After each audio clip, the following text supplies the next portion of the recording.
Okay, let's do the real deal now, guys. We'll continue our discussion series on developing football in Nigeria. What do you think should be done? What should be prioritized to ensure that football in Nigeria becomes admirable? Joining us live in the studio to discuss this issue is the president of the Nigerian Football Federation, Amaju Pinnick. Joins us this morning. Good to have you on Sports this morning, Mr. Pinnick. And he's looking like he's getting married again. He's looking good. Good to have you. Looking good. Great to have you on the show. Always a privilege. I'll take it from you. So that's it. Amaju Pinnick, president of Nigerian Football Federation. Let's get the whistle on now. It's football in Nigeria. It's huge. It's massive. People love it. What does this current leadership of the Nigerian Football Federation have in plans to make football look good in this country? Fortunately, today we are unveiling a twin program called the Next Eagles under 15 and under 13 championship. The essence of it is to build a formidable football structure that will have players come out. It's like the academicals at that level, the under 13 level. You know, and Sheyi Akiwumi is the chairman of the youth committee. He developed with his committee for the last 9 months trying to develop a model. Now, after developing the model, we're able to get a sponsor, a major sponsor, and we are unveiling that today. It's a very big, to me, I mean, it's one of the biggest deals in Nigerian football. You know, it's huge. What I mean is huge. Now, the concept starts through the various localities, the various academies that goes up to the state, come up to the national level through the geopolitical zones, and they will now have 6 teams in the under 13, 6 teams in the under 15. Now these 2 teams will now play. The essence of it is not to say Delta State is the winner or Lagos State is the winner. Is to have a scouting team or a technical study group come out with a Nigerian under 13 team. Very comprehensive. It's a tournament that takes like 4 months, and Nigerian under 15 team. Now, while that was going on, when I met with Greg Dyke, the chairman of the English FA, we had done a representation to them that, listen, we are coming out with a youth development program. The next thing is for us to have this under 13 team play against the England under 13, play against the Wales under 13, the Germany under 13, the Italian under 13. Now we are genuine under 13s. Listen, we are working assiduously towards that. Listen, we've been we've been doing this thing for the last 9 months, and we don't want to go wrong.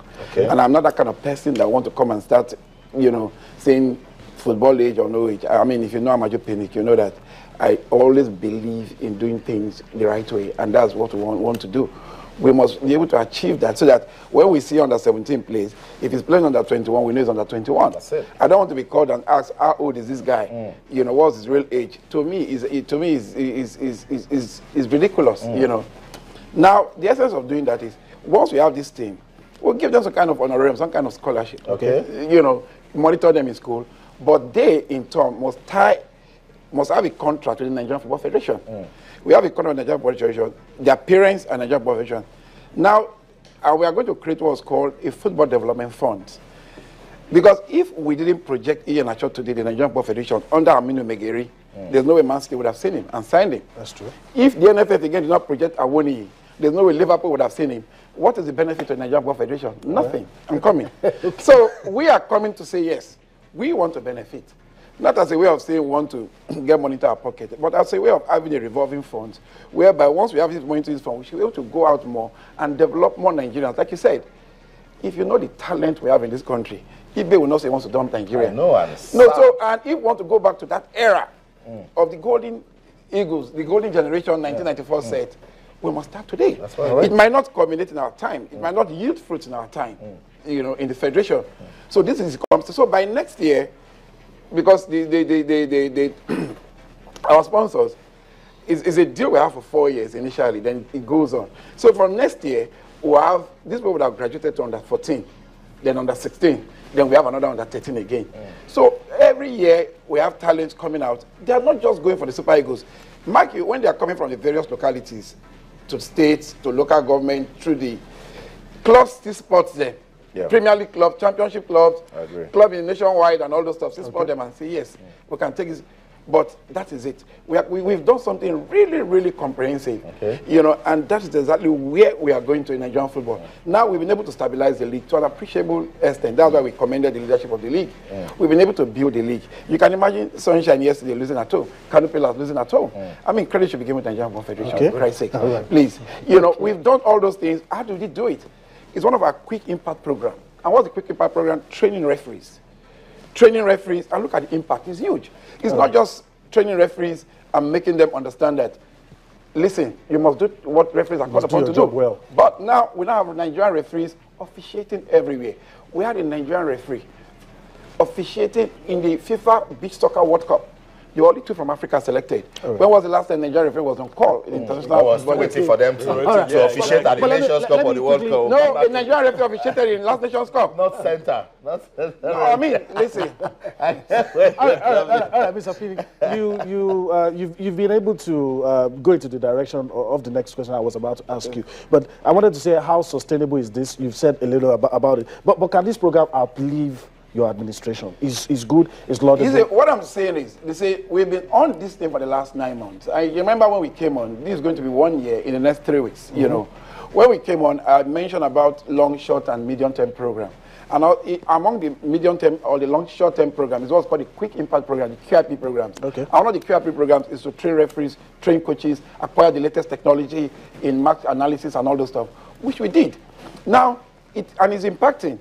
And what we have done now is, the sponsor, we are not going to them to say, give us money.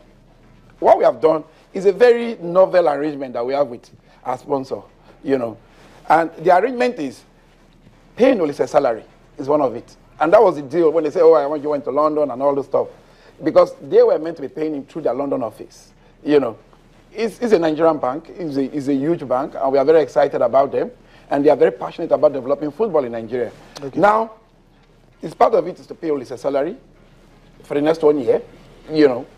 Part of it is also to take care of this development program this year, next year, and in the next 4 years. And what we do is we invoice them, and they take care of the bills. For example, they can deal with the Youth Development Committee directly. You know, we are not putting a figure to it, this is what they're going to spend. And part of it also is to develop referees. After this season, is to develop, take referees out again, some of the best referees, take them out, give them more training, build their capacity more, some of the best coaches again, do the same. Even the major stakeholders, who are my colleagues, the State FA chairman, now we want to make them understand that they are the custodians of grassroots football development. They are the custodians. So what do? We need to take them. Now we made an arrangement with Derby County Football Association. Derby County is like a state FA. Now we are going to use that as a case study. Let them go and see how Derby County operates. Now, they operate because they are the custodians of grassroots development. And if we are to project in the future, we must look at today. We must look at what potential was, what we can achieve today. And those are the things that we are doing right now. So you find out that State FA chairman, under this program, under this sponsorship arrangement we have with this bank, will be taken out to England. Why are they taken out to England? You say, oh, bring resource personnel. No, you cannot bring St. George's Park to Nigeria. They need to see facilities. They need to see training. They need to go places where they can have what's called, I don't want to say the Autumn effect, where they can actually sit down and observe and see. Then bring those things to play. We've also spoken to our key sponsors, Nike. They are going to bring people from their marketing, their experts in marketing area, to come and see how state FAs can be used as merchandising units for the new Nigerian kit.